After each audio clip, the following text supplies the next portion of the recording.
Hi and welcome back to easy tips channel Tamil. நம்ம சேனலில் பல வகையான டிப்ஸ் பார்த்துட்ருக்கோம் இல்லைங்களா?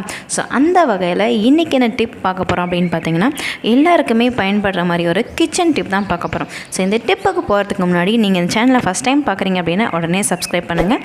கூடவே அந்த பெல் ஐக்கானை கிளிக் பண்ணி ஆல் பட்டனை கிளிக் பண்ணிக்கோங்க. வாங்க நம்ம டிப்ஸ்க்கு போகலாம். ஃபஸ்ட் என்ன டிப் பார்க்க போகிறோம் அப்படின்னு பார்த்திங்கன்னா, நம்ம வெண்டைக்காவை கட் பண்ணும்போது அந்த வழுவழுப்பு தன்மை அந்த கத்திலையும் அந்த போர்ட்லேயும் இருக்கும் இல்லைங்களா? ஸோ அது அந்த மாதிரி இருந்துச்சு அப்படின்னா அதுக்கப்புறம் கட் பண்ணுற காய்கறிலையும் அந்த வழுவழுப்பு தன்மை இருக்கும். ஸோ அந்த மாதிரிலாம் இருக்கக்கூடாது அப்படின்னு நினச்சிங்கன்னா, கட் பண்ணுறதுக்கு முன்னாடி கத்திலையும் அந்த போர்ட்லேயும் எண்ணெயை தடவிட்டு அதுக்கப்புறம் நீங்கள் வெண்டைக்காவை கட் பண்ணிங்கன்னா கண்டிப்பாக அந்த வழுவழுப்பு தன்மை அந்த போர்ட்லேயும் கத்திலையும் இருக்காதுங்க. கண்டிப்பாக ட்ரை பண்ணி பாருங்கள். ரெண்டாவது என்ன டிப் பார்க்க போகிறோம் அப்படின்னு பார்த்திங்கன்னா, முட்டை நம்ம வெள்ளைக்கரு தனியாக மஞ்சள் கரு தனியாக உடைச்சி எடுப்போம் இல்லைங்களா? ஸோ அந்த மாதிரி எடுக்கும்போது நிறையவே ப்ராப்ளம் வரும், கலந்துரும், மிக்ஸ் ஆகிடும். ஸோ அந்த மாதிரிலாம் இல்லாமல் இருக்கணும் அப்படின்னு நினச்சிங்கன்னா, ஒரு ஜல்லிக்கரண்டியில் முட்டையை உடைச்சிங்க அப்படின்னா கீழே ஒரு பாத்திரம் வச்சுக்கோங்க, மேலே ஜல்லிக்கரண்டி வச்சுட்டு அந்த முட்டையை உடச்சி ஊற்றுனீங்கன்னா அந்த ஜல்லிக்கரண்டியில் உங்களுக்கு அந்த மஞ்சள் கரு தேங்கி நின்றுடும், வெள்ளைக்கரு கீழே இருக்க அந்த பாத்திரத்தில் போயிடும். ஸோ இந்த மாதிரி ட்ரை பண்ணுங்கள். கண்டிப்பாக ரெண்டுமே கலக்காமல் உங்களுக்கு தனித்தனியாக வரும்.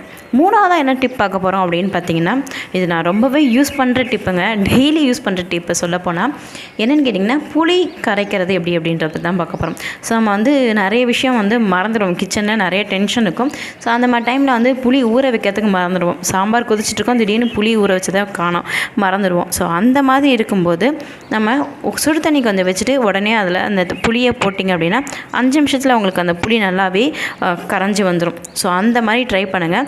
மறந்துட்டாலும் சரி, இல்லை நீங்கள் டெய்லி யூஸ் பண்ணுறத உடனே அவசரமாக சமையல் பண்ணணும், உடனே காரக்குழம்பு வைக்கணுன்னாலும் 10 நிமிஷத்தில் உங்களுக்கு அந்த புளி ஊறிடும். ரொம்பவே நல்லா புளி கரைசலும் நல்லா கெட்டியாக வரும். ஸோ இந்த டிப்பை கண்டிப்பாக ட்ரை பண்ணுங்கள்.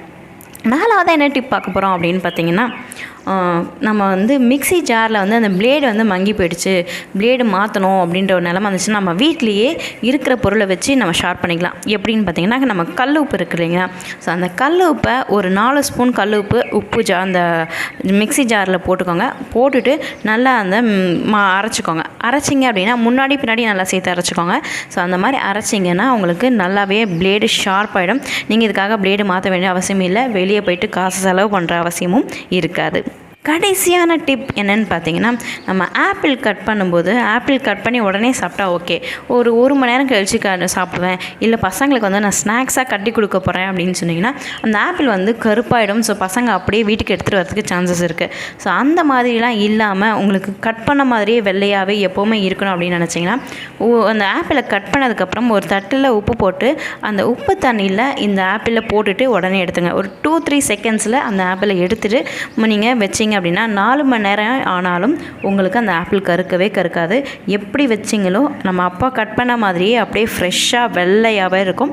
ஸோ இந்த டிப்பை கண்டிப்பாக ட்ரை பண்ணுங்கள்.